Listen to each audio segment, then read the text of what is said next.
Alright guys, so in today's video, I'm going to be going over an introduction to smart money concepts. And I'll also be going over the first concept, which is called an order block. So with that being said, let's get this video started. Now, what is smart money?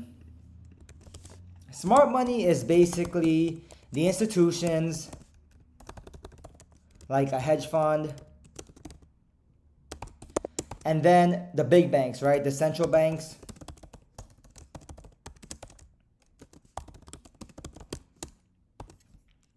And now, on the other side is people like us, retail traders. Retail traders are just people who use their own capital. Own capital.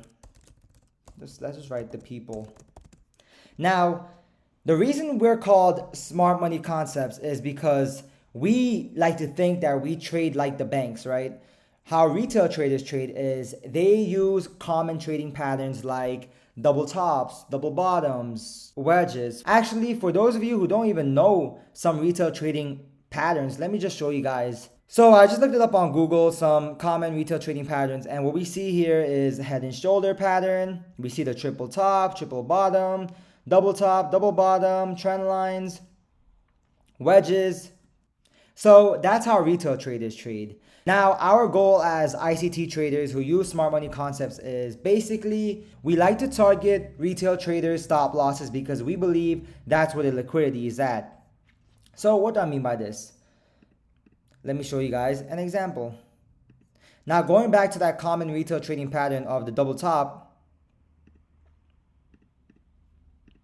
for example, as you can see right here, a lot of retail traders will see the double top and look at this as a resistance level. They will start selling at this area, as you can see right here, because they believe price will reject off that level. Now, what retail traders will do after seeing that is they will enter and place their stop loss above the high. Probably aim for something lower. So this is how a retail trader will enter a trade once they see a slight rejection off that double top, thinking that this is a resistance. And this is where we target all this liquidity up here, all the retail trader stop loss up here. Now, what sometimes happens is that price doesn't go down. Instead, institutions come in and take out all the retail trader stop losses and grab all the liquidity up here. Now, at this moment, as ICT traders, this shows us, oh, okay, we just saw the liquidity get grabbed. We just saw the double top. We just saw the equal highs get grabbed.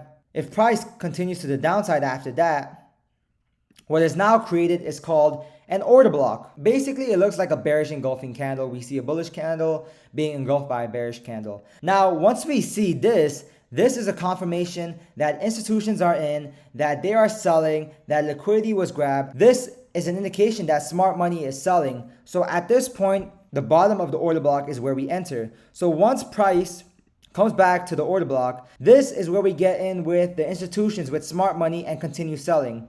So the big banks, the institutions, smart money, they got in right here.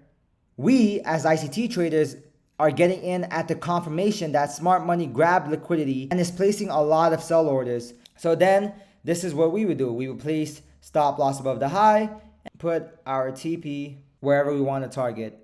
This is just an example. So guys, this is basically what an order block is. This is a high probability order block. Sometimes if we're bullish, we might just see an order block being formed without grabbing any liquidity. And then price will come down, create that inefficiency in here, and price retraces back to an order block level. And this is where we basically buy. Now, let me show you guys some examples for any of you guys who are confused right now. So currently on DXY, what we see at the moment is we see these equal highs in here that keeps getting respected. We see price coming to this level, rejects, rejects, rejects. And eventually what we see is that price came up, grabbed the liquidity of the retail traders in here, and created that order block in here. As you can see, the bearish engulfing candle. After that, we created that inefficiency. We see the imbalance, inefficiency, fair value gap, whatever you want to call it. And for those of you who don't even know what that means, you'll learn it as you go through the course. What I noticed was that this order block in here, and I wanted to see how price reacted off this level. And as we can see, price came exactly to the order block. It retraced to that level and continued to the downside off that OB. That was a good example of an order block. Now, another example of an order block is we see that this low was taken out, and under lows, we do have sell side liquidity. This low was taken out, and price literally came to an order block in here. As you can see right here, this is the order block. That bearish candle being engulfed by that bullish candle, creating that inefficiency in here, and eventually price retraced down to this level and respected and filled in the inefficiency, the imbalances, the fair value gaps, and respected off that level again. And then we see another order block being formed in here, that bearish bullish engulfing candle. Price created an inefficiency and a fair value gap, and price retraced back to that level and pushed to the upside from there. So that is an example of an order block. Now we can use order blocks on the higher time frame to develop our bias, and let me actually show you guys my notes. As you can see here, we can use order blocks on the higher time frame, the weekly, the daily, the 4-hour, to determine what is the trend, what is the institutional order flow, and from there we can determine if we're buying or selling. Or we can use order blocks on the lower time frame, such as the 4-hour or the 1-hour, to actually find entries. So just to write it down, actually, we can use order blocks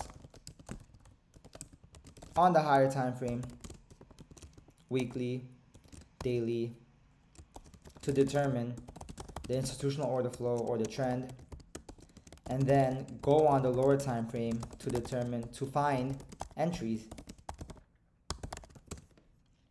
Now, obviously, you can't just enter a trade with just an order block. There's a lot of more confluences, a lot of more concepts you'll learn as you go through the course, and you just combine them all together and see which order block makes the sense. But as you gain more and more experience, you will also gain this somewhat third eye to be able to identify the higher probability order blocks. Not every order block will work. Like I've written right here, do not get in if all these confirmations is not there. Kill zone is very important. You'll learn that as you go. So another thing is you do not want to see price spend too much time around the level of the order block. So what we like to see is we like to see a quick reaction off the OB. We don't want to see price just consolidating off that level. And as we get out of the trading session, I would definitely close out after that.